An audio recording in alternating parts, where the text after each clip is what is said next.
if I'm an agency owner or leader, what signals should I be looking at my business thinking it's good?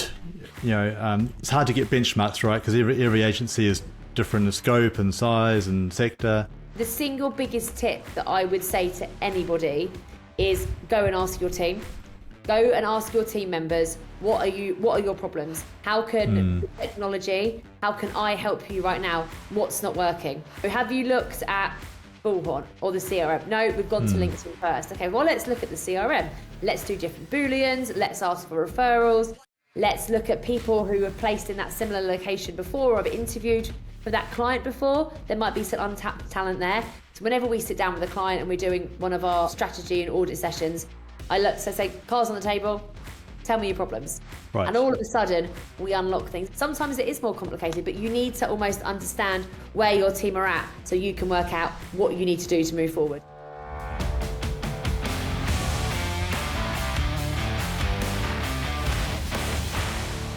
Holly, welcome to the show. Thank you for having me. Lovely to catch up with you again.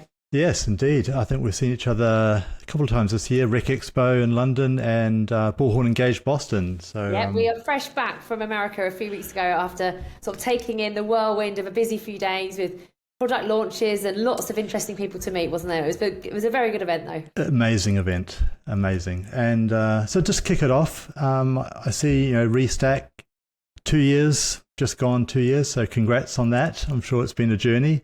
I see, you've also got the experience of having been in operations in a recruitment business. Where did the kind of fire come from to begin and really kind of drive out your business? So I loved my role in operations, and I really, really loved the technology side of things. So the improving the tech, supporting the sales team to maximise what they were doing within the systems, as well as kind of what was happening within LinkedIn and our third-party providers as well. And I kind of always wanted a bit more. I kept going to my boss in our quarterly reviews and said, I want to go and work with another agency. I want to go and see what's going on the other side, out of our little bubble. Obviously, that was kind of hard to do when you're in the role that we did, but I kept pursuing it. And one day I decided it was kind of time to take matters into my own hands. So I literally handed my notice in with a very poor business plan in the back of my mind. I had a 12-week notice. So I had lots of time to kind of get up and ready. And set about creating a consultancy agency to help customers maximize their tech and improve what they were doing. And I did that for 6 months, and I was really, really generalist. I'd cover all tech, all shapes, all sizes, you name it. But after about 6 months, I realised there was a real niche, going back to my previous life in operations and really supporting Bullhorn customers, which is a product that I'd used day in, day out for about 6.5 years. So about 18 months ago, 6 months after we started, we niched down even further, and that's kind of brought us to where we are today. We've worked with over, I think, about 70 Bullhorn customers in one way or the other, anything from one person to 250 people across the UK and America, to help them maximise every piece of their Bullhorn tech and the Bullhorn tech stack, and then the wider parts such as the integrations with third parties like yourselves. And through your website and LinkedIn, I see you talk about like recruitment operations, transformation, data, obviously AI. Can you just, like, for the audience, sort of frame out what is the focus and how do these building blocks sort of fit within your business that really help agencies kind of transform? Okay, so that's a great question. So I'll talk you through like a process surrounding fill rates. So just as an example, we will come into a work with a customer, and we'll start kind of say, look, what's going on here? Where are your jobs coming from? Where are your leads and opportunities coming from? And most importantly, are they all being updated on the system? No, our team don't add all their jobs onto the system. Okay, right. So in this scenario, we're going to work with your team to make sure that all jobs, or near all of them, are added properly, are graded properly, and therefore the system is up to date with what is actually happening. Wonderful. We're then going to make sure that obviously CVs, interviews, placements are all logged. And it sounds really obvious, and I'm sure the lovely listeners are thinking, oh, we log all of that. I'm sure you do. Brilliant. It's amazing how many agencies still aren't logging CV sends on the system. So we make sure that all of that is happening. We then look into the reporting side of stuff, say, look, now we've kind of got the jobs added, we've got the placements, we've got the ratios there. We now need to find ways to report on that. So that will either be through custom dashboards or things such as Bullhorn Analytics to make sure that that data is visible. We will then start the hard part, or maybe to me the fun part, which is now improving that fill rate. So if your fill rate as a business is 20% and your average fee is £10,000 a placement, think how much revenue you could make if you could go from 24% fill rate to 30 or 24 to 40. So much missed opportunity. So we then start looking at ways to improve that within your system. Now, that may well be we need to engage new candidates. It may be that we need to engage candidates already on the system. It might be that we need to be quicker. It might mean that we need to work with the team to spec the roles better and really understand what's happening with the jobs. We will then advise that to the client. We'll do changes and configurations our end to really drive that job fillability. So then over the course of a 6-month period, that job fill rate does increase from 24% to 30% upwards, which is what we do. Now, to put that in perspective, I have seen that happen and things have moved dramatically. Last year, I started work with a customer. They were a brand new agency. 2 of them, brand new to the market, brand new customer, operating in the occupational health space. They fill 100% of their jobs because the process they've got works. Wow. They're engaging candidates and they are doing that and moving everybody through the pipeline, and they are really being consultative back. And that was through a series of automations, analytics, and then driving use of the system that's enabled that to happen. It's probably not going to happen forever. Let's face it, it would be lovely if it did. It'd be a great tech case study. But for now, that's where they're at. And it's absolutely brilliant to see that that is possible. I love your practical and tacticalness of your answer. I think that it just speaks volumes to, how I see you show up on LinkedIn as well. And I think the other thing that I'll say back on that is that's a real life example, and this is something we do on a daily basis. And what's interesting is I had a phone call with somebody earlier who got in touch with us and said, "Oh, I think we need to speak."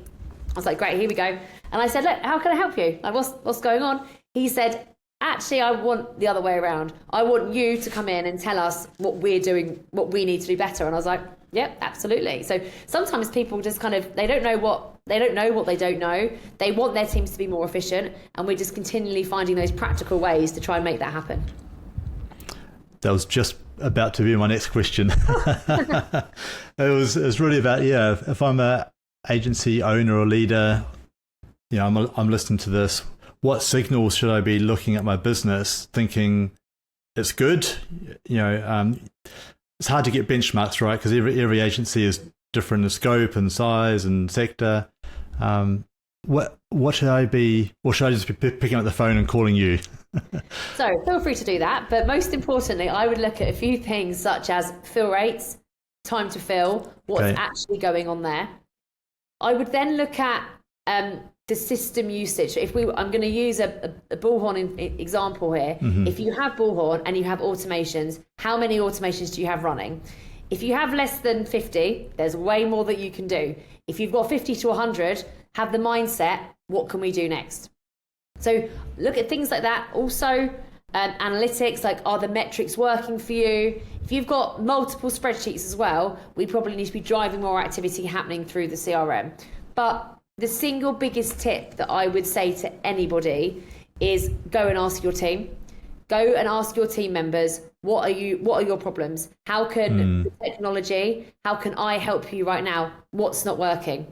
So they will then come to you and say, I just don't have any candidates for this job. Right. Okay, great. Okay, so what can we do about that? So have you looked at Bullhorn or the CRM? No, we've gone to LinkedIn first. Okay, well, let's look at the CRM. Let's do different Booleans. Let's ask for referrals. Let's look at people who have placed in that similar location before or have interviewed for that client before. There might be some untapped talent there, and really start to understand the pain points of what's going on in your business. That's the first thing that we do. So whenever we sit down with a client and we're doing one of our sort of strategy and audit sessions, I say, cards on the table, tell me your problems. Right. And all of a sudden, we unlock things. And sometimes those things are really, really easy for us to solve. And it may well be that there's a 10-minute training that's it, you've actually got this already. Sometimes it is more complicated, but you need to almost understand where your team are at so you can work out what you need to do to move forward. And I think on that note, also work out what's taking up a lot of their time. Like, people are coming to us asking for efficiency gains. What is taking up the most of your recruiters' time right now? Because if it's a manual process, believe me, it can be automated, or AI can be supporting them to help make that less manual. And as that agency leader, should I be thinking about this as a project transformation, X number of weeks or months, it's going to be all good at the end, or is this going to be a continuous improvement process that goes on, for many years? Because every time you fix a source of friction, that allows more throughput, and then there'll be another kind of area that will need addressing maybe 6 months down the track. Yeah. It's a tricky question. It depends on the size of your business. Like, fundamentally, if you've got a CRM in your business, or the tech is already there, you don't, from my opinion, we don't need to use big change transformation. That's just going to terrify people. Okay. We just need to gradually do things to move the needle or whatever to make it better. So normally in the work that we do, we will be there for maybe 6 months, and we'll gradually do stuff over the course of the 6 months. So you don't have to worry about all hell breaking loose in 6 months' time. We're doing stuff gradually to take it to the next point, which I think people feel a bit better about. Yes. Obviously, if you are moving CRMs, you're ripping up everything you've ever done and you're starting again, then probably we need a bit more of a change transformation. But if that tech is already there within your business, some really minor tweaks, some of which may well be reporting that your teams don't necessarily even see because that's a finance thing, that will still help. So don't think, it doesn't have to be a massive 18-month project. It can be really simple, and some minor changes that can be implemented over the course of a few months will really help move things along for your team, which I think is really important to do. But some companies, if a larger company or one where they have a lot to do, they sometimes prefer putting it together as a project so they can sort of drive the momentum a bit further forward within the teams. It is entirely what works best for your business, but do not be afraid. It's not gonna be a massive burden. It's not something to be worried about or something to put off by the fact that there's a lot going on. And just picking up on worry or kind of uncertainty, AI and automation, it's a big topic, and I think it comes with a lot of opportunity, but a lot of like, where do I start? Where will this end?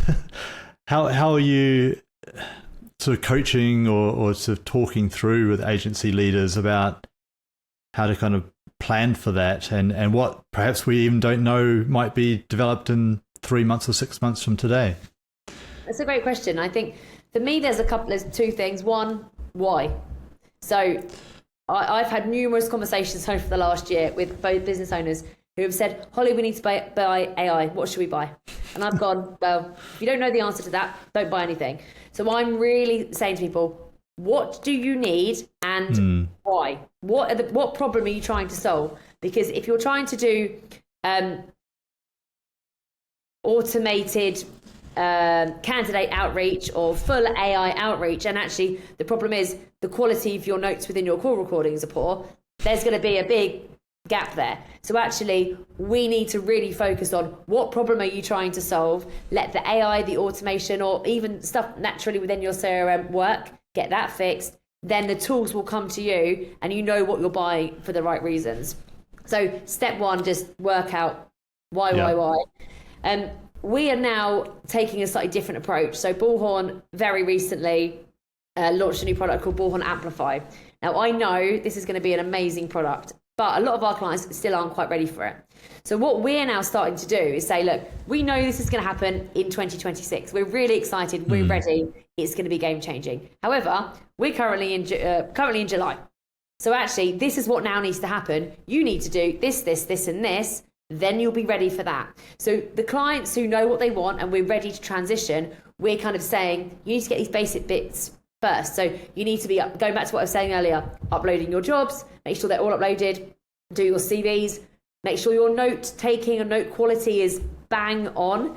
make sure your team are using the system and are trained on currently what it looks like. So when the new tech comes in, you're ready for it. Otherwise, you're going to bring something in that isn't quite where it needs to be. So that combination of why and then kind of laying the foundations for it is going to be exciting. Now, I think it's such an exciting opportunity that will come to so many people across the sector. There's so much AI stuff coming out that really is making a difference to how we need to be efficient and how we can be. And I think we're only really scratching the surface of it yet. So it's exciting to see where we'll all be in 12 months' time. We'll have to come back in 12 months to see if our predictions and stuff come true and what the new challenges we're facing then are.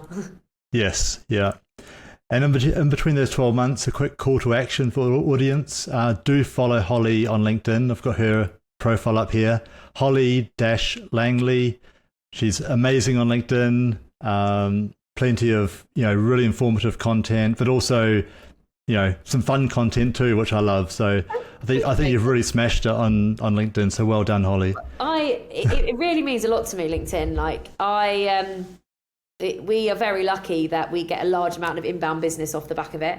And when I set up the business, my stance was I just want to give value to people. So like coming on this podcast and sharing stories and actionable insights that people can take is really valuable. And we still drive that now. Sometimes it's hard to do, and sometimes on a Monday morning I'm like, oh, what are we going to post today? But the more content that we can get out, and I'd say if you're watching this and you want content on a specific thing, drop me a message or comment below somewhere in the comments, and I'll put some content together to make sure that we can help solve some of your problems. Awesome. One question I had, looking at your website, Automation Station. Tell us more. What is that, and what is that helping clients do? We've realised that there is a massive opportunity, obviously within the automation space, mainly within Bullhorn at the moment. And when we bought Bullhorn Automation, we had some training and we had ideas of 100 different automations we were going to build. And we kind of went, oh my God, this is so overwhelming. We don't know where to start. So what we built about a year ago was kind of templates and a platform for people to come through and build automations off the back of that. So it was really simple. They knew what they wanted. They can come in and sort that out. However, I'll be honest with you, nobody wanted it. Because the truth is, people still wanted and needed that additional support. So we've now pivoted the products that we have, and this is now much more like one-to-one coaching through automation, because we want to empower the next generation of recruitment ops or marketing to build their own automations. I don't want people to be solely relying on our service to have those kind of build that. So actually, it's important to me that we introduce them and coach them. So that's now how the product has evolved. So they still get some templates and they get our support, but in a slightly different way that is much more tailored to them. And we're actually taking it a step further. We are very soon going to be launching in-person training. The plan is for Q4 this year, so you'll be the first to know, is to host in-person training on a variety of different topics where people can have real bespoke one-to-one advice for us in a small group about how to improve analytics, Bullhorn, training for sales managers about all of this, so that we're empowering the next generation. So it's not, the knowledge doesn't always sit with us, which I think is really, really important. And I would have done anything for that training course when I was back in my old job. Yeah. I think with a lot of automation, it makes sense that it's that done with you kind of model rather than like, here's a template, go do it yourself, or the done for you, which can be kind of more premium, and when do you kind of let go? And so I think, I'm sure that will fit with a lot of agencies. In terms of automation, you mentioned before about if you've got 50, give us a call because you should have a lot more. Are there specific automation workflows, the templates that are really making really moving the dial? Or is it just the combination of many small workflows that add up to change? It honestly, it varies business to business because everybody wants something different. So we have a client at the moment. We've just done a ginormous candidate re-engagement campaign, and we've made I think 2 or 3 placements out of it, which is really exciting. And that's literally just been engaging candidates off the back of their system who hadn't been spoken to for ages. On the flip side, a client said to me the other day, "Oh, Holly, we need a BD campaign for some contacts in America. And I was like, oh, I don't think this is going to work. Like us mass emailing 2,000 people. And do you know what? They signed the client and got some jobs off of it. That was Friday. I haven't had any updates yet. I'll let you know at the time of recording what happens when this all launches. But I didn't think it was going to work because I thought you need the human touch, you need that personalization. But lo and behold, there was one email that we put together and it worked. We were sending out some valuable content. So it really does vary from client to client. It varies on the market, the sector. But at the moment, what a lot of our clients are trying to get on top of is the candidate re-engagement. There are some great jobs out there, but there's not many. So we need to find the right candidates as quickly as we can. So re-engaging with those candidates and getting them warm before that job goes live is a game changer. But ask me again next week because my answer will change. Okay. Let's wrap up. Have a couple of closing questions. If you could give an agency owner listening to this a challenge for tomorrow, like one action that they could take away to improve their operations, what would that be? Go and ask your sales team what currently isn't working and how you can make their day-to-day jobs easier. I would caveat it when you say that question to them. No, we're not all flying out to Vegas tomorrow just because it's going to make your summer much better. And no, I can't solve all of your problems. But if you have an individual pain point, please tell me. That's going to open up some really good conversations. And do you know what? There'll be some things you can solve and there'll be some things you can't. But people will be so thrilled that you have given them the opportunity and have actually listened to them. Sometimes they all just sit there struggling.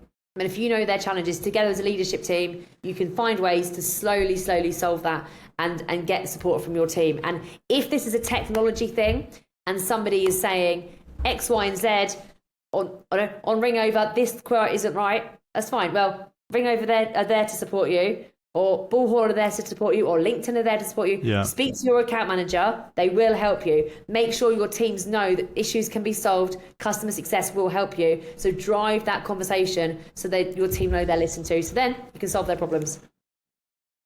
Fantastic. Yeah, I love that. And it is often about, understanding the friction or the issues and reaching out, as you say, to existing suppliers. And there's a lot of community networks, whether it's TRN or others in the space, where you're talking to peers who might have similar challenges too. Final question. So looking forward, to the next 6 or 12 months, what's one trend or development that you think will bring a lot of opportunity or change in the industry? If you'd asked me this 6 weeks ago, my answer would have been very different. But I think for everything that I've learned and have taken on board from Bullhorn Engage and various things that have been coming out, I believe it's going to be AI agents doing pre-screening. Right. That's genuinely something I never thought I'd say, because I was like, people don't want this. However, I've kind of had the realization through the stats and the data that's available is that candidates are getting really frustrated because they are sending us CVs, and guess what? We're not doing anything about it. Even the best recruiters in the world will never be able to speak to every candidate on that system. And that will never happen. Yeah. So having that pre-screen to qualify candidates against the job description of that live role, I think will be a game changer. It's going to be quick, it's going to be efficient, but most importantly, it means that your recruiters can call the right candidate at the right time, about the right job, with the right message. That's what we want. We don't want them pre-screening people and calling them and stuck on the phone for half an hour for someone if it's not relevant. So that pre-screen, that AI agent doing that job, I think is going to be a game changer in the next sort of 6 to 12 months. We've got someone joining the business on Wednesday whose role is going to be mainly AI agents, because we know that that's where the future of it is. So we're kind of bucking that trend. We're sorting that out now to get ready for what we think is going to be a big influx of AI agent building towards the end of the year. Watch this space. Exactly. Holly, thanks so much. Really super detailed, super interesting, conversations about, the practical nature of how to really think about, a lot of it's about mindset, right? And how to kind of approach these problems and the opportunities. Any like last things you want to just call out, or call to action, to socials, to your channels? I think the final thing that kind of I briefly touched on earlier on is don't worry if you're sitting there now thinking we're never going to have AI agents. That's miles away. Oh my God, we've only got one automation. Like, don't worry. Like, there are people who have got 500. There are people who have got one automation, and everything is okay. The main thing is that you were continually moving stuff over and making those 1% improvements, so you can have a better, more efficient, more profitable agency. So don't worry where you are in the journey. Just keep moving forward, and if you keep doing that, you'll be in a much better place this time next year with hopefully a much more profitable and efficient team. Very well said, and a great way to wrap up. Thanks everyone. I'll see you on the next episode.